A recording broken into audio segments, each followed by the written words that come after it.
Hi everyone, it's Mrs. Keys, and I'm going to be reading Chapter 7, Miss Honey. Matilda was a little late in starting school. Most children begin primary school at 5 or even just before, but Matilda's parents, who weren't very concerned one way or the other about their daughter's education, had forgotten to make the proper arrangements in advance. She was 5 and a half when she entered school for the first time. The village school for younger children was a bleak brick building called Cruncham Hall Primary School. It had about 250 pupils, aged from 5 to just under 12 years old. The head teacher, the boss, the supreme commander of this establishment, was a formidable, middle-aged lady whose name was Miss Trunchbull. Naturally, Matilda was put in the bottom of the class, where there were 18 other small boys and girls about the same age as her. Their teacher was called Miss Honey, and she could not have been more than 23 or 24. She had a lovely pale oval Madonna face with blue eyes, and her hair was light brown. Her body was so slim and fragile, one got the feeling that if she fell over, she would smash into 1,000 pieces, like a porcelain figure. Miss Jennifer Honey was a mild and quiet person who never raised her voice and was seldom seen to smile, but there is no doubt she possessed that rare gift for being adored by every small child under her care. She seemed to understand totally the bewilderment and fear that so often overwhelms young children for the first time in their lives are herded into a classroom and told to obey orders.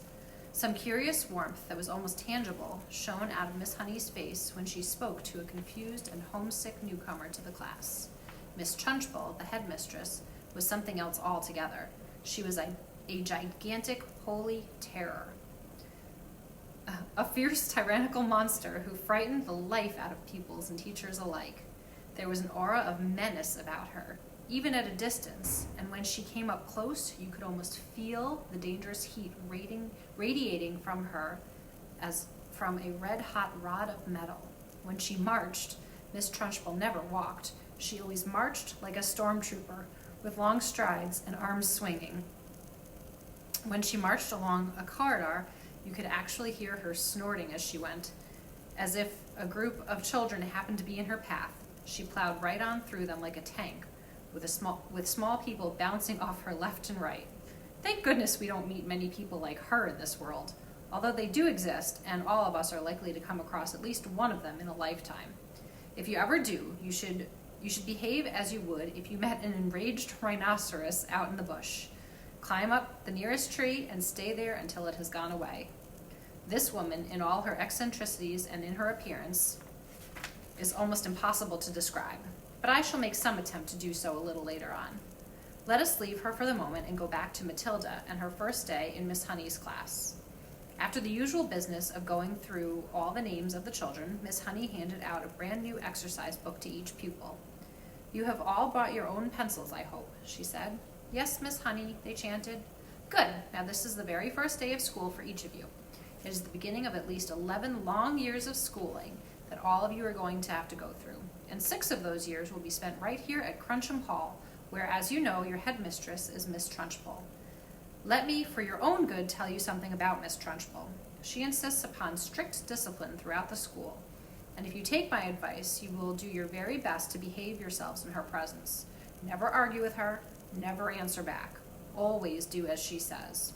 If you get on the wrong side of Miss Trunchbull, she can liquidize you like a carrot in a kitchen blender." It's nothing to laugh about, Lavender. Take that grin off your face.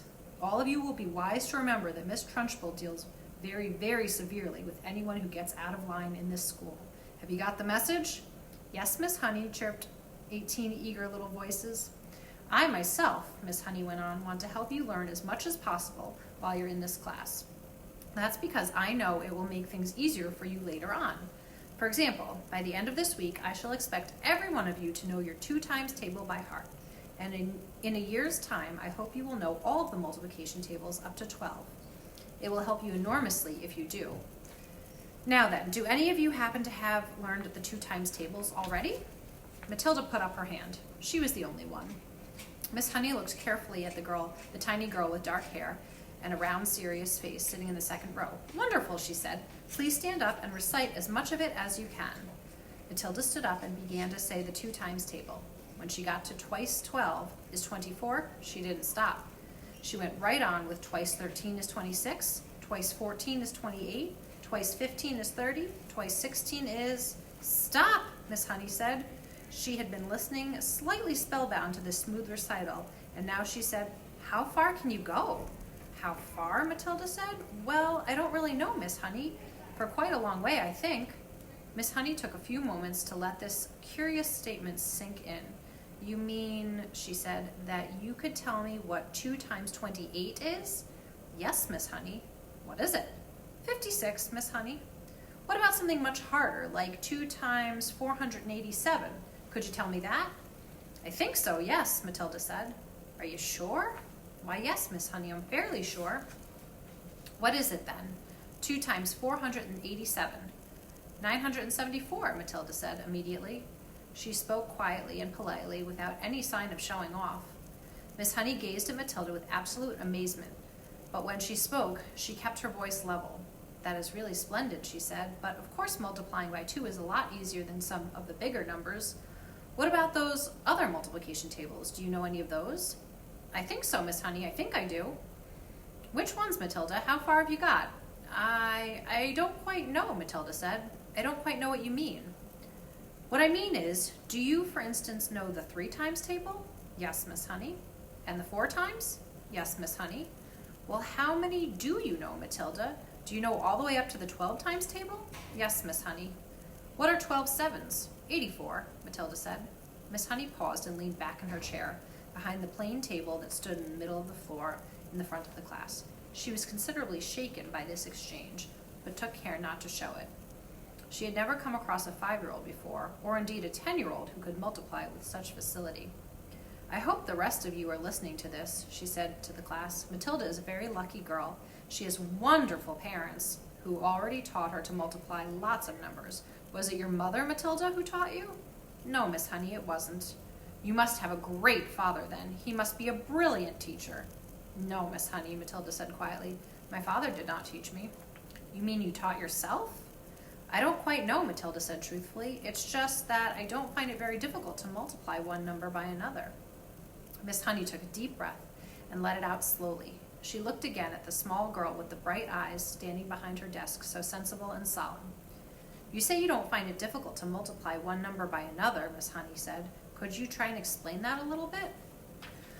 "Oh dear," Matilda said, "I'm not really sure." Miss Honey waited. The class was silent, all listening. "For instance," Miss Honey said, "if I asked you to multiply 14 by 19, no, that's too difficult." "It's 266, Matilda said softly. Miss Honey stared at her. When she picked up a pencil and quickly worked out the sum on a piece of paper. "What did you say it was?" she said, looking up. 266, Matilda said. Miss Honey put down her pencil and removed her spectacles and began to polish the lenses with a piece of tissue. The class remained quiet, watching her and waiting for what was coming next. Matilda was still standing up beside her desk. "Now tell me, Matilda," Miss Honey said, still polishing. "Try to tell me exactly what goes on inside your head when you get a multiplication like that to do. You obviously have to work it out in some way, but you seem to arrive at the answer almost instantly. Take the one you've just done, 14 multiplied by 19. I simply put the 14 down in my head and multiply it by 19, Matilda said. I'm afraid I don't know how else to explain it. I've always said to myself that if a little pocket calculator could do it, why shouldn't I? Why not indeed, Miss Honey said. The human brain is an amazing thing. I think it's a lot better than a lump of metal, Matilda said. That's all a calculator is. How right you are, Miss Honey said. Pocket calculators are not allowed in this school anyway. Miss Honey was feeling quite quivery. There was no doubt in her mind that she had met a truly extraordinary mathematical brain, and words like child genius and prodigy went flitting through her head. She knew that these sorts of wonders do pop up in the world from time to time, but only once or twice in 100 years. After all, Mozart was only 5 when he started composing for the piano, and look what happened to him. It's not fair, Lavender said. How can she do it and we can't? Don't worry, Lavender, you'll soon catch up, Miss Honey said, lying through her teeth. At this point, Miss Honey could not resist the temptation of exploring still further in the mind of this astonishing young child. She knew that she ought to be paying attention to the rest of the class, but she was altogether too excited to let the matter rest. Well, she said, pretending to address the whole class, let us leave sums for the moment and see if any of you have begun to learn to spell. Hands up to anyone who can spell cat. 3 hands went up. They belonged to Lavender, a small boy called Nigel, and to Matilda. Spell cat, Nigel. Nigel spelled it.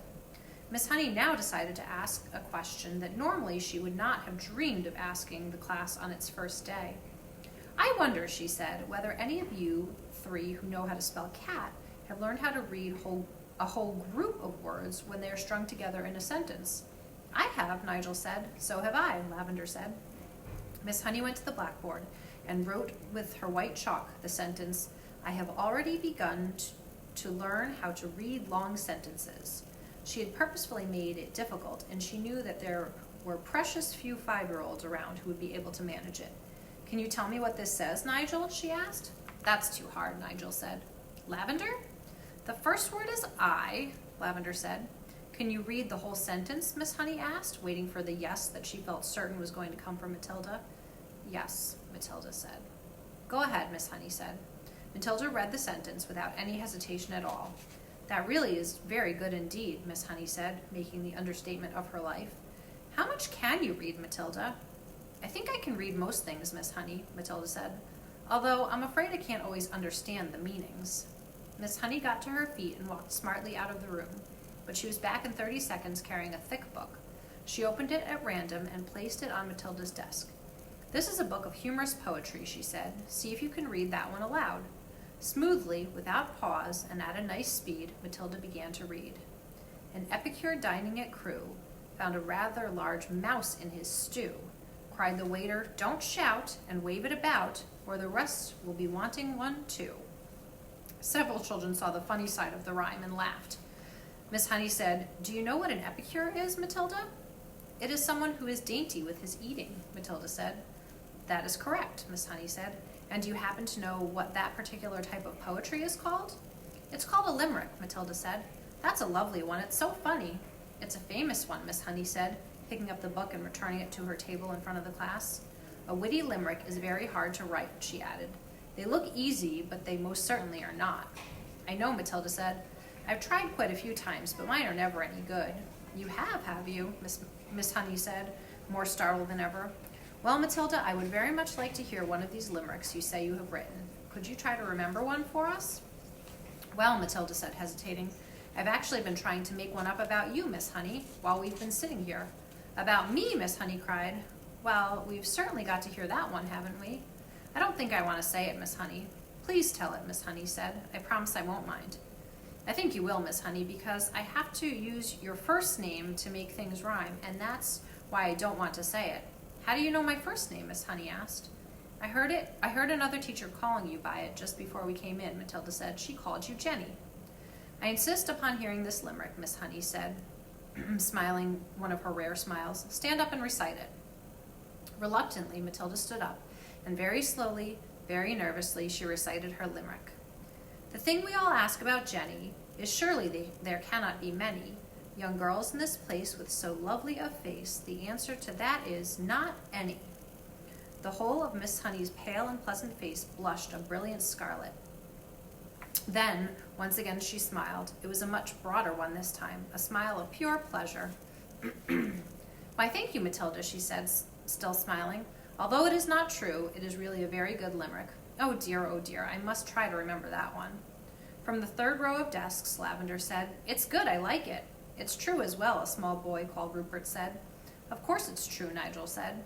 Already the whole class had begun to warm toward Miss Honey, although as yet had hardly taken any notice of any of them except Matilda. Who taught you to read, Matilda? Miss Honey asked. I just sort of taught myself, Miss Honey. And you have to read and have you read any books all by yourself? Any children's books, I mean? I read all the ones that are in the public library on the High Street, Miss Honey. And did you like them? I liked some of them very much indeed, Matilda said, but I thought others were fairly dull. Tell me which ones you liked. I liked The Lion, the Witch, and the Wardrobe, Matilda said. I think Mr. C.S. Lewis is a very good writer, but he has one failing. There are no funny bits in his books. You're right there, Miss Honey said. There aren't many funny bits in Mr. Tolkien either, Matilda said. Do you think that all children's books ought to have funny bits in them? Miss Honey asked. I do, Matilda said. Children are not so serious as grown-ups, and they love to laugh. Miss Honey was astounded by the wisdom of this tiny girl. She said, and what are you going to do now that you've read all the children's books? I'm reading other books, Matilda said. I borrow from the library. Mrs. Phelps is very kind to me. She helps me choose them. Miss Honey was leaning far forward over her work table and gazing in wonder at the child. She had completely forgotten now about the rest of the class. What other books? She murmured. I'm very fond of Charles Dickens, Matilda said. He makes me laugh a lot, especially Mr. Pickwick. At that moment, the bell in the corridor sounded for the end of class.